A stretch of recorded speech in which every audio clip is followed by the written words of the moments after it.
दोस्तों, मैं अजय कुमार यादव। आज मैं आपको कोऑर्डिनेट चैप्टर यानी कि निर्देशांक या नियामक ज्यामिति का प्रश्नावली 3.2 बताने वाला हूं। और उससे संबंधित पहले हम लोग बातों को जान लेते हैं। देखिए, 3.1 हम नहीं बताया क्योंकि उसमें सवाल कुछ नहीं है, बस 2 सवाल है और ऐसे ही उसका क्वेश्चन बहुत आसान है, इसीलिए मैं उसके बारे में चर्चा नहीं किया। हम डायरेक्ट आपको 2 से बता रहा हूँ। देखिए, 2 नंबर सवाल जो है यहाँ से आपको एक्सरसाइज 3.2 से स्टार्ट किया हूँ और 3.3 3 चैप्टर है, जिसमें से 3.2 और 3 बताऊँगा। इसमें ये जानना बहुत ज़रूरी है, ये बेसिकली है, और इसके बाद वाले चैप्टर तो ये बहुत इम्पोर्टेंट है। सबसे पहले इसमें लिखा हुआ है कार्तीय तल, कार्टेशियन प्लेन। इसमें ये इतने सारे टॉपिक है, इसके बारे में आपको जानना है। और ये कार्तीय तल है, इस तल के माध्यम से वो जितने भी सवाल वहाँ पे लिखा हुआ है उसका जवाब हम लोग को इसी से मिलेगा। तो सबसे पहले इसमें है कार्तीय तल। देखिए, ये तल है और इसको 4 भागों में 2 वास्तविक संख्या रेखा जो होता है, संख्या रेखा, 2 संख्या रेखा से दिखाया गया है कार्तीय तल को। और ये कार्तीय तल का 2 रेखा है जिसका नाम है एक्स अक्ष और वाई अक्ष। एक्स अक्ष और वाई अक्ष, एक्स अक्ष क्या होता है? क्षैतिज होता है। क्षैतिज मतलब ऐसे, ये जो देख रहे हैं ना, क्षैतिज। और वाई अक्ष होता है ऊर्ध्वाधर यानी कि वर्टिकल, ऊपर नीचे सीधा। तो ये दोनों रेखाएं एक दूसरे को लंबवत प्रतिच्छेद करता है, समकोणिक प्रतिच्छेद करता है। इस यहाँ पे इसका नाम O है और इसका कोऑर्डिनेट जो होता है, निर्देशांक जो होता है, नियामक जो होता है 0 0 होता है। और इसी बिंदु का नाम है मूल बिंदु, जो पहला टॉपिक यहाँ पे है। आप कहिएगा ये निर्देशांक कहाँ से आ गया, नियामक कहाँ से आ गया? देखिए, किसी भी प्लेन के निर्देशांक या नियामक जानिए पहले। ज्यामिति का मतलब होता है जो जिसमें चित्र बनाया जाता है, वो ज्यामिति होता है। तो ये आप देख रहे हैं चित्र है ना। और ज्यामिति एक अलग से होता है, जो ज्योमेट्री बोलते हैं, उसको हम लोग पढ़ना रहता है, तो वो एक अलग होता है। उसमें भी आपको चित्र के द्वारा बताया जाता है और इसमें भी चित्र का यूज़ किया जाएगा। तो सबसे पहले इसमें हम लोग को नियामक या निर्देशांक समझना है। किसी भी प्लेन को 2 वास्तविक, किसी भी प्लेन में किसी बिंदु के 2 वास्तविक संख्याओं द्वारा सूचित करने की प्रक्रिया को क्या बोलते हैं? नियामक बोलते हैं।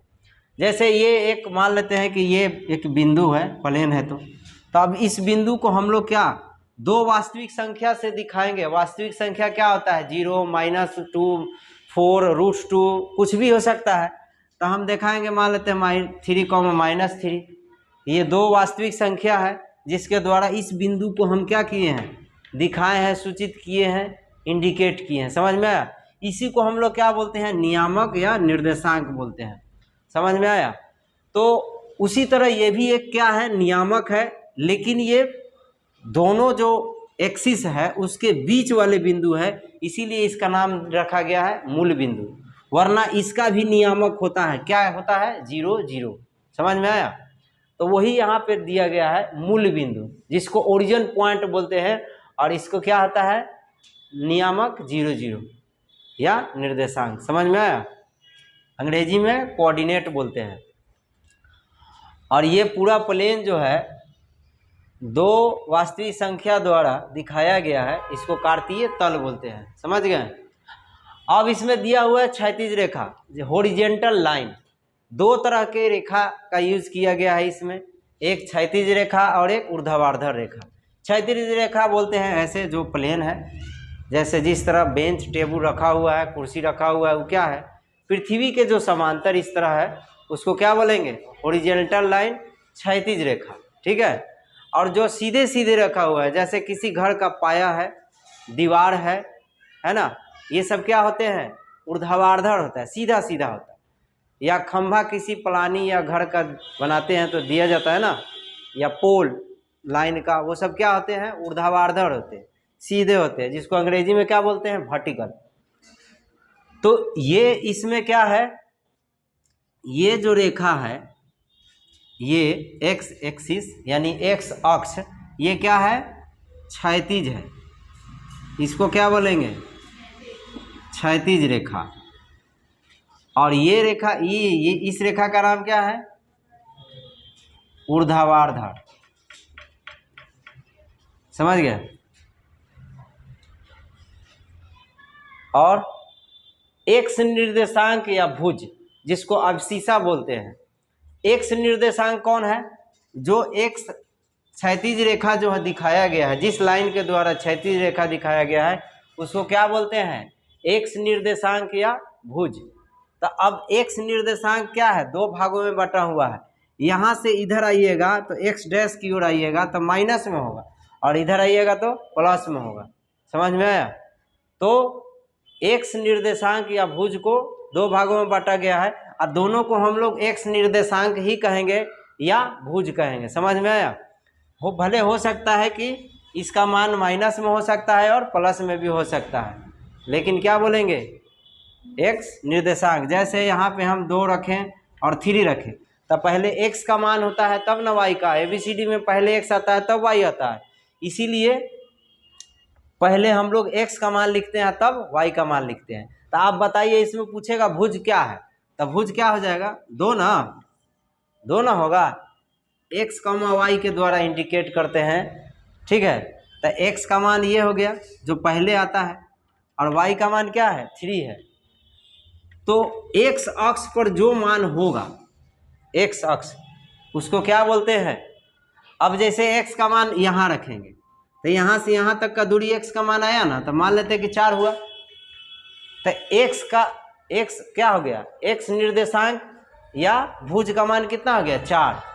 अगर इधर लिखेंगे तो एक्स का मान -3 अगर आ रहा है, इधर माइनस में होता है, एक्स डैश की तरफ माइनस में होता है, तो एक्स का मान क्या आ गया, -3 आ गया।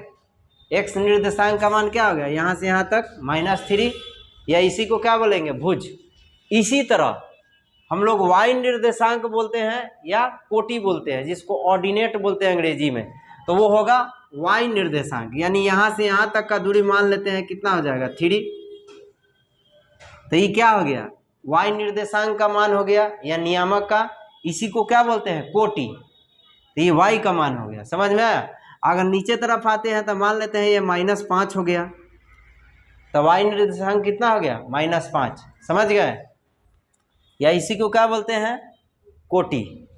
तो भुज और कोटि समझ में आया। ये बहुत इंपॉर्टेंट है, समझना है, ये मैट्रिक के परीक्षा में आता ही है इस तरह का सवाल।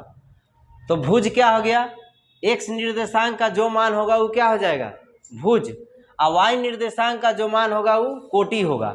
तो किसी भी क्या होता है, तल को 2 बिंदुओं द्वारा निर्देशांक जो दिखाया जाता है, सूचित करता है, तो उसमें 2 वास्तविक संख्याएं होते हैं। जैसे यहाँ 2 और 3 है ना। तो 2 3 है, तो इसमें आपसे पूछेगा भुज का मान बताइए, तो क्या होगा, 2, और कोटि का मान पूछेगा तो 3 होगा। यानी एक्स के तरफ अगर बढ़ेते हैं इधर तो 2 होगा। यहाँ पे प्लस वाला है तो इधर ना बढ़ेंगे, इधर नहीं जाइएगा, एक्स का मान इधर बढ़ेगा, 2 हो जाएगा। अब माइनस में रहे एक्स का मान या प्लस में रहे, सब का मान क्या होगा, भुज ही होगा, ठीक है। और वाई का मान प्लस में रहे या माइनस में रहे, उसका नाम कोटि ही होगा, ठीक है ना। माइनस प्लस से मतलब नहीं है, बस एक्स कॉमा वाई होता है ना, तो एक्स के जगह पर जो मान होगा वो भुज हो जाएगा, और वाई के जगह जो मान रहेगा वो कोटि हो जाएगा। समझ गए। एक बात और समझ लीजिए, इसको हम लोग 2D भी बोलते हैं, और इंटर में हम लोग पढ़ेंगे 3D। उसमें 3 तरह के होगा, ठीक है। तो उसमें हम लोग पढ़ेंगे वहाँ पे 3D। इसको 2D बोलते हैं। डी का मतलब क्या होता है, डायमेंशन। डायमेंशन का मतलब विमाएँ, और विमाएँ क्या होते हैं, 3 तरह के होते हैं, लंबाई, चौड़ाई, ऊंचाई। लेकिन यहाँ पे हम लोग केवल लंबाई और चौड़ाई पढ़ रहे हैं। तो 2D कौन कौन होते हैं, आयत होते हैं, सर्कल होते हैं, वृत्त, और वर्ग होते हैं, त्रिभुज होते हैं। समझ गए। ये सब 2D है। लेकिन घन, घनाभ, शंकु, गोला, ये सब हम लोग को पढ़ना है। ये सब क्या होते हैं, 3D होते हैं। समझ में। इसमें 3 तरह के लंबाइयाँ का यूज किया जाता है, तो डी का मतलब डायमेंशन, डायमेंशन मतलब विमाएँ। तो इस चैप्टर को हम लोग 2D भी बोलते हैं, 2D, ठीक है ना। और इंटर में पढ़ेंगे 3D। तो चलिए हम लोग कहाँ थे, फिर से एक बार, मूल बिंदु जो दो वास्तविक जो रेखा है, जो क्षैतिज रेखा है और दोनों लंबवत समद्विभाजित करता है, तो इस समद्विभाजक बिंदु को हम लोग क्या बोलते हैं, मूल बिंदु। जो दोनों एक दूसरे को 90 डिग्री के साथ न कर रहा है, लंबवत का मतलब सीधा, समद्विभाजित कर रहा है, तो इसको क्या बोलेंगे, मूल बिंदु। और क्षैतिज रेखा जो पृथ्वी के समांतर है उसको क्या बोलेंगे, क्षैतिज रेखा, ओरिजेंटल लाइन। और ऊर्ध्वाधर रेखा जो पृथ्वी पर लंबवत है यानी सीधा है, उसको क्या बोलेंगे, ऊर्ध्वाधर रेखा यानी कि वाई अक्ष, ठीक है। अब आ जाइए इधर, एक्स निर्देशांक या भुज, तो ये वाला हो जाएगा, है ना। और वाई निर्देशांक क्या हो जाएगा, ये वाला, वाई वाला लाइन को, ठीक है ना। अब नीचे है चतुर्थांश या पाद। दोनों रेखाओं द्वारा, क्षैतिज और ऊर्ध्वाधर रेखाओं द्वारा बने क्या, चतुर्थांश के प्रत्येक भाग को क्या बोलते हैं, ये जो 4 भाग बना है ना, ये प्रत्येक भाग को क्या बोलते हैं, चतुर्थांश या पाद बोलते हैं, अंग्रेजी में क्वाड्रेंट बोलते हैं, ठीक है। फिर से एक बार समझिए, दो रेखाओं द्वारा बने भाग को, दो रेखा कौन कौन, क्षैतिज और ऊर्ध्वाधर रेखाओं से ये कितने बने, 4 तरह के क्या बने, चतुर्थांश बने, इसीलिए इसका नाम चतुर्थांश है और इसी को पाद भी बोलते हैं। तो ये क्या हो गया, प्रत्येक भाग को क्या बोलते हैं, चतुर्थांश, ठीक है। और ये होता है पहला, तो इसको प्रथम चतुर्थांश बोलते हैं। और ये हो गया दूसरा। आप कहिएगा यहीं से काहे स्टार्ट कर रहे हैं, यहाँ से प्लस प्लस होता है, इसीलिए यहाँ से ही स्टार्ट होता है, ठीक है।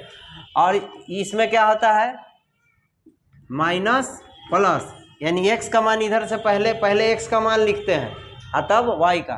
और इसमें होता है सब प्लस प्लस। अब प्लस प्लस क्यों होता है, क्योंकि इधर से x का मान जाएगा तो प्लस में और y का मान आएगा तो प्लस में ही आएगा। उसके बाद फिर इसमें आते हैं तो x का मान हमेशा पहले जाएगा तो माइनस में होगा, y का मान प्लस में। फिर इसमें आते हैं तो ये क्या हो गया,